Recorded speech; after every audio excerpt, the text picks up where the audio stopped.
ஞானானந்தமயம் தெய்வம் நிர்மலஸ்படிகாகிருதியும் ஆதாரம் சர்வ வித்யாநாமயக்ரீவம் பாஸ்மகே. நமஸ்காரம். நேயர்கள் அனைவருக்கும் அஸ்ட்ரோ கேஎஸ் ஐயங்காரின் பணிவான நமஸ்காரங்கள். அஸ்ட்ரோ டிவி நேயர்களுக்கு அஸ்ட்ரோ கேஎஸ் ஐயங்காரின் பணிவான நமஸ்காரங்கள். வார பலன் 19/2/2024 25/2/2024 வரை உண்டான வாரத்திற்கு என்னென்ன பலன் மேஷம் முதல் மீனம் வரை அப்படின்றத பார்ப்போம். முதல்ல இந்த வாரத்தினுடைய கோல்சாரம் என்ன, அதற்கு பிறகு இந்த வாரத்தில் வரும் விசேஷ நாட்கள் என்ன, இந்த வாரத்தில் இருக்கக்கூடிய சந்திராஷ்டம ராசிகள் என்னென்ன அப்படின்றத வரிசைப்படுத்தி பார்க்கலாம். முதல்ல இந்த வாரத்தின் கோல்சாரம் என்ன அப்படின்னு பார்க்கும்போது, காலபுருஷ தத்துவத்தின் முதல் ராசியான மேஷ ராசியில் குரு பகவான், 6ஆம் இடம்னு சொல்லக்கூட கன்னியில் கேது பகவான், 10ஆம் இடத்தில் சுக்கிரனும் செவ்வாயும், 11ஆம் இடத்தில் சூரியன் புதன் மற்றும் சனி ஆட்சி பெற்று சனி பகவான் இருக்கிறது. 12ஆம் இடம்னு சொல்லக்கூடிய மீனத்தில் ராகு பகவான் இருக்கார். இந்த வாரத்தில் அதிவேகமாக செல்லக்கூடிய கிரகம் அப்படின்னு சொல்கிற சந்திர பகவான் இந்த வாரத்தில் மிதுன ராசியில், அதாவது மிருகசீரிஷ நட்சத்திரம் 3ஆம் பாதத்தில் ஆரம்பித்து சிம்ம ராசி உத்தர நட்சத்திரம் வரலும் போகிறார். இந்த வாரத்தில் பார்த்தேனால் பல மாற்றங்கள் நிகழப்போகிறது. இந்த வாரத்தில் வரக்கூடிய நல்ல விசேஷ நாட்கள் என்ன அப்படின்னா, 20ஆம் தேதி அன்னைக்கு ஏகாதசி, அதாவது சுக்லபக்ஷ ஏகாதசி திதி, மாசி மாதத்தில் இது ஜெய ஏகாதசி அப்படின்னு பேர்.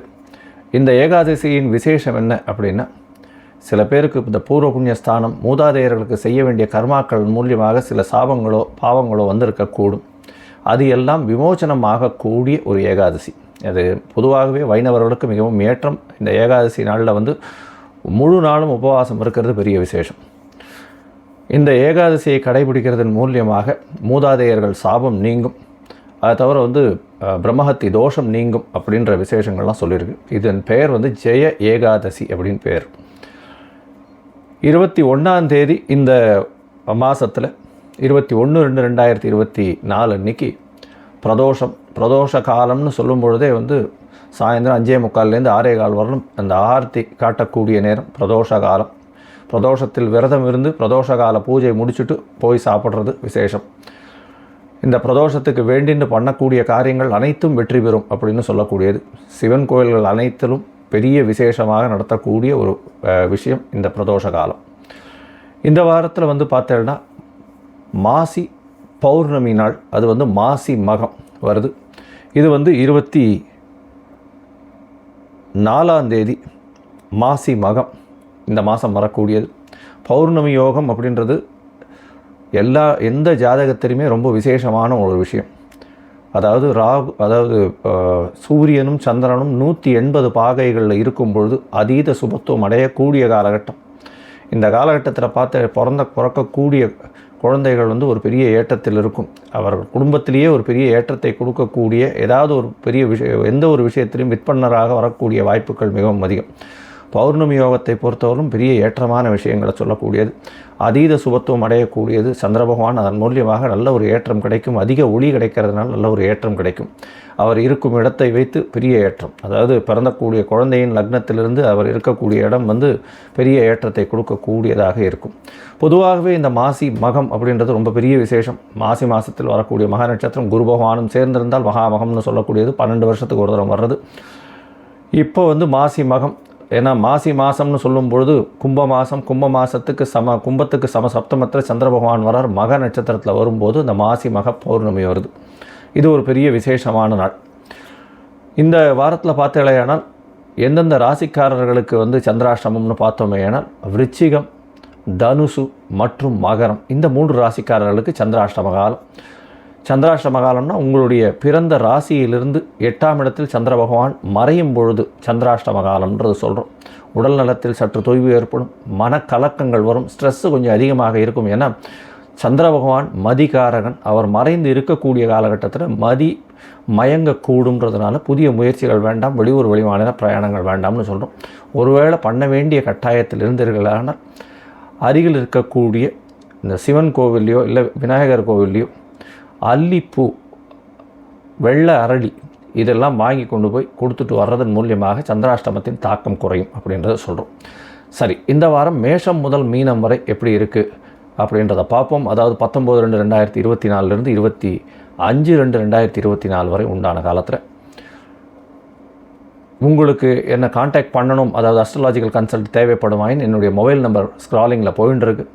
உங்களுக்கு வேணும்னா எனக்கு ஃபோன் பண்ணுங்க, உங்களுக்கு அப்பாயின்மெண்ட் தரேன். உங்களுடைய date, time, place of birth அனுப்பிச்சிங்கன்னா லக்ன சந்தி, ராசி சந்தி இல்லைன்னா பாத சந்தி ஏதாவது இருக்கான்றதை பார்த்துட்டு உங்களுடைய தசா புக்தி அந்தரம் சூக்ஷ்மம் இதை பார்த்துட்டு அதற்கு பிறகு இன்றைய கோல்சார பிரகாரம் உங்களுடைய பிரச்சனைகள் என்ன, அதற்குண்டான தீர்வு என்ன, எளிய பரிகாரங்கள் என்ன செய்யலாம் அப்படின்றத பற்றி நான் விரிவாக உங்களுக்கு சொல்கிறேன். அதுக்குண்டான கட்டணம் என்னன்றதையும் அதில் சொல்கிறேன். சரி, இப்போது மேஷம் முதல் மீனம் வரை 19/2/2024 25/2/2024 வரை உண்டான பலன்களை மேஷம் முதல் மீனம் வரை பார்க்கலாம். மகரம், உத்திராடம், திருவோணம், அவிட்டம் இந்த 3 நட்சத்திரம் 9 பாதங்களை கொண்ட ராசி. ராசியின் அதிபதி அப்படின்னு சொல்லக்கூடியவர் சனி பகவான். ராசிக்கு 2ஆம் இடத்துல இருக்கார். பாத சனி நடந்துருக்கு. ஆட்சி பெற்ற மூல திரிகோண வீட்டில் இருக்கக்கூடிய காலகட்டமாக இருக்குது. இந்த காலகட்டத்தில் பார்த்தீங்கன்னா உங்களுடைய ராசிக்கு 2ஆம் இடத்தில் இருக்கக்கூடிய சனி பகவானோட அஷ்டமாதிபதியும் சேர்ந்து இருக்கக்கூடிய காலகட்டம். அதனால் பண வரவிற்கு நிச்சயமாக பிரச்சனை இருக்கக்கூடிய காலகட்டமாக இருக்காது. குடும்பத்தில் கணவன் மனைவிக்குள் சிறு சிறு பிரச்சனைகள் இருக்கக்கூடிய காலகட்டம். பேச்சில் மிகவும் ஜாகிரதையாக இருக்கிறது ரொம்பவும் நல்லது. உங்களுடைய ராசிக்கு 9ஆம் அதிபதி, அதை தவிர 6ஆம் அதிபதி 2ஆம் இடத்தில் சேர்ந்து சூரியனோடு இருக்கிறதுனால புதிய வேலை கிடைக்கக்கூடிய பாக்கியம் உண்டு. வேலையும் அரசாங்க சம்பந்தப்பட்ட கான்ட்ராக்டுகள் வரக்கூடிய வாய்ப்புகள் நிச்சயமாக உண்டு. உங்களுடைய ராசிக்கு 3ஆம் இடத்தில் இருக்கக்கூடிய ராகு பகவான் நல்ல முயற்சிகள் எல்லாவற்றிலும் வெற்றியை கொடுக்கக்கூடிய காலகட்டமாக இருக்குது. உங்களுடைய ராசிக்கு 4ஆம் இடத்தில் இருக்கக்கூடிய குரு பகவான் மூலியமாக புதிய வீடு மனை வாங்கக்கூடிய வாய்ப்புகள் உண்டு. செலவுகள் சுப செலவுகளாக இருக்கக்கூடிய வாய்ப்புகளும் உண்டு. ஏன்னா 12ஆம் அதிபதியே 4ஆம் இடத்துல போய் இருக்கிறது பெரிய விசேஷம். தாயின் உடல்நிலையில் நல்ல ஒரு ஏற்றம் இருக்கக்கூடிய காலகட்டமாக இந்த வாரம் அமைய போகிறது. இந்த வாரத்தில் பார்த்தேனால் கேது பகவான் உங்களுடைய ராசிக்கு 9ஆம் இடத்தில் இருக்கிறதுனாலே இதன் மூலியமாக தந்தையின் உடலில் சற்று பின்னடைவு இருக்கக்கூடிய காலகட்டமாக இந்த வாரம் அமையிறது. இந்த வாரத்தில் சந்திர பகவான் அதிவேகமாக செல்லக்கூடிய கிரகம் அப்படின்னு சொல்கிற சந்திர பகவான் உங்களுடைய ராசிக்கு 6ஆம் இடத்தில் இந்த வாரத்தில் ஆரம்பிக்கிறார். அதாவது 19/2/2024 25/2/2024 வரை உண்டான வாரத்தில் 19ஆம் தேதியிலிருந்து 21ஆம் தேதி காலை ஒரு 8 மணி வரலும் 8:30 மணி வரலும் பார்த்தேன்னா சந்திர பகவான் உங்களுடைய ராசிக்கு 6ஆம் இடத்துல இருக்கக்கூடிய காலகட்டம். 7ஆம் அதிபதி 7க்கு 12ஆம் இடம்னு சொல்லக்கூடிய 6ஆம் இடத்துல இருக்கிறதுனால எதிர்பாலினத்தவர் மூலியமாக சற்று பிரச்சனைகள் வரக்கூடிய காலகட்டமாக இருக்கும். இதை தவிர உங்களுடைய ராசிக்கு நண்பர்கள் மூலியமாக சிறு சிறு பிரச்சனைகள் வந்து போகும். உங்களுடைய பார்ட்னர்ஷிப் பிஸ்னஸில் ஒரு நல்ல ஒரு ஏற்றம் கிடைக்கக்கூடிய காலகட்டம் இருந்தாலும் புதிய வேலை கிடைக்கக்கூடிய காலகட்டம், கவர்மெண்ட் கான்ட்ராக்ட் அந்த மாதிரியான வேலைகள் கிடைக்கக்கூடிய காலகட்டமாக இந்த வாரம் அமையிறது. இந்த வாரத்தில் உங்களுடைய ராசிக்கு 7ஆம் இடத்தில் சந்திர பகவான் போகிறார். சந்திர பகவான் 7ஆம் இடத்தில் போகும்போது சுபத்துவம் அடையக்கூடிய காலகட்டமாக இருக்குது. நட்பு வட்டாரங்களில் நல்ல பெருமையாக இருக்கக்கூடிய காலகட்டம். எதிர்பாலினத்தவர் மூலியமாக திடீர் பண யோகம், நல்ல யோகம் வரக்கூடிய காலகட்டமாக இருக்கும். எந்த எதிரிகளையும் சமாளிக்கக்கூடிய காலகட்டமாக இந்த வாரம் அமையிறது. இந்த வாரத்தில் பார்த்தேன்னா 7ஆம் இடத்தில் இருக்கக்கூடிய சந்திர பகவான் மூலியமாக பார்ட்னர்ஷிப் பிஸ்னஸில் பெரிய யோகம் கிடைக்கக்கூடிய காலகட்டம். ஏன்னா சுக்கிர பகவானே பார்க்குறார். உங்களுடைய யோகர் அப்படின்னு சொல்லக்கூடியவர் 5/10க்கு உண்டானவர், பெரிய யோகத்தை கொடுக்கக்கூடியவர் அப்படின்னு சொல்லக்கூடிய சுக்கிர பகவான் உங்களுடைய ராசியிலேயே உட்கார்ந்து அவர் பார்க்கறதுனால பெரிய ஏற்றத்தை கொடுக்கக்கூடிய காலகட்டம். சந்திரமங்கல யோகம் இருக்கக்கூடிய காலகட்டமாக இருக்குது. ரியல் எஸ்டேட் பண்ணுறவங்க, அதை தவிர போர்வெல் போடுறவங்க, இது மைனிங் பண்ணுறவங்க, அதாவது மினரல்ஸு அதெல்லாம் விற்கக்கூடியவங்க, இவங்களுக்கெல்லாம் பெரிய ஏற்றம் கிடைக்கக்கூடிய வாரமாக இந்த வாரம் அமையிறது. அயர்ன் ஸ்டீலில் இந்த லேத் பற்ற அந்த மாதிரி யாரை வச்சுருக்கவங்களுக்கெல்லாம் பெரிய ஏற்றம் கிடைக்கக்கூடிய காலகட்டமாக இருக்கும். இந்த வாரத்தில் உங்களுடைய ராசிக்கு 8ஆம் இடத்துல சந்திர பகவான் போகிறார். அது 23ஆம் தேதி ராத்திரியிலிருந்து 26ஆம் தேதி கார்த்தால ஒரு 8 மணி வரலும் இருக்கக்கூடிய காலகட்டம். இந்த காலகட்டத்தில் பார்த்தேனால் சந்திர பகவான் 8ஆம் இடத்துல இருக்கிறதுனால புதிய முயற்சிகள் வேண்டாம், வெளியூர் வெளிமாநில பிரயாணம் வேண்டாம்ன்றதை சொல்கிறோம். சந்திராஷ்டம காலமாகவும் இருக்குது. யாருக்கும் ஜாமீன் கையெழுத்து போடாதீங்க, தேவையற்ற அந்த காசிப்ஸ் எல்லாம் பண்ணாதீங்க, பொறுமையாக இருக்கக்கூடிய காலகட்டம். சீக்கிரமாக ஷார்ட் டெம்பர் ஆகி கோவப்படுறது அதெல்லாம் வேண்டாம்.